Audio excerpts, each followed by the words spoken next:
Kevin Systrom rejected Mark Zuckerberg's offer to join Facebook, then sold him Instagram for $1 billion 8 years later. Picture this. You're at Stanford building a photo app in your dorm.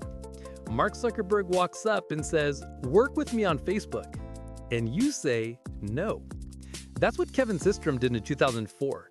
Probably the dumbest decision of his life, right? Wrong. That rejection shaped everything that came after. Kevin Systrom wasn't supposed to turn down Zuckerberg. Nobody turned down Zuckerberg. But Kevin Systrom chose to stay in school instead of joining Facebook early. He wanted to finish his degree, keep building his own photo tool called Photobox.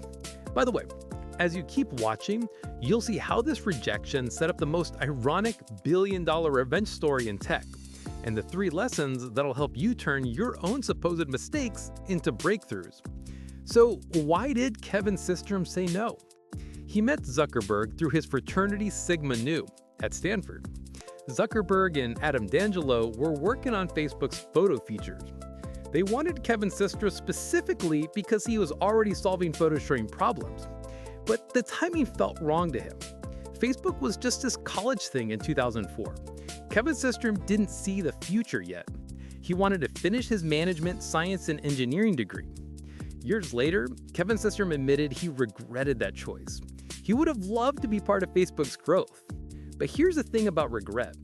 It can either destroy you or it can fuel you.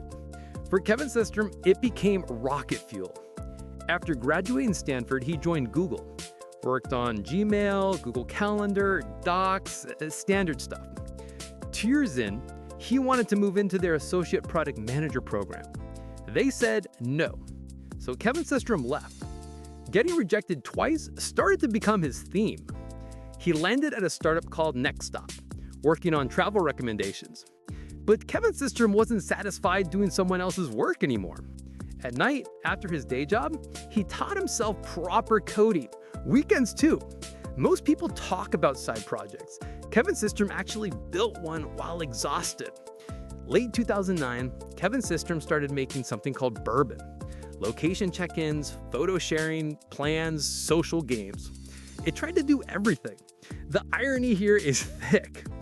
Kevin Systrom had rejected joining Facebook's photo team years earlier, and now he was building his own photo app. Wonder if Zuckerberg noticed. In March 2010, Kevin Systrom pitched Bourbon at a party to investors. They gave him $500,000 within 2 weeks. Kevin Systrom quit Nextstop immediately, brought on Mike Krieger from Stanford. They had money, they had an app, they had users testing it, but something was wrong. Bourbon was complicated. Too many features, users got confused. Kevin Systrom and Krieger faced a brutal truth. Their app wasn't working. So they made the call. Strip everything away except one thing. Photos. Just photos. But photos alone weren't enough. The breakthrough came on vacation in Mexico. Kevin Systrom's girlfriend Nicole didn't want to post your iPhone photos because they looked mediocre compared to other people's filtered shots. Right there, Kevin Systrom realized something obvious. People don't want reality. They want reality improved. Add filters, make average photos look good, hide the imperfections, give everyone the ability to look like a photographer. For 8 weeks, Kevin Systrom and Krieger rebuilt everything around that single insight. Simple photo sharing with filters. They called it Instagram, combining instant camera and Telegram. October 2010, they launched. 25,000 people signed up day one. The servers crashed. Kevin Systrom and Krieger pulled an all-nighter fixing it. Within a week, 100,000 users. 2 months later, 1 million users. This wasn't normal growth. This was something else. The filters were the weapon. One tap and your boring lunch photo looked artistic. Kevin Systrom understood that everyone wants to feel creative.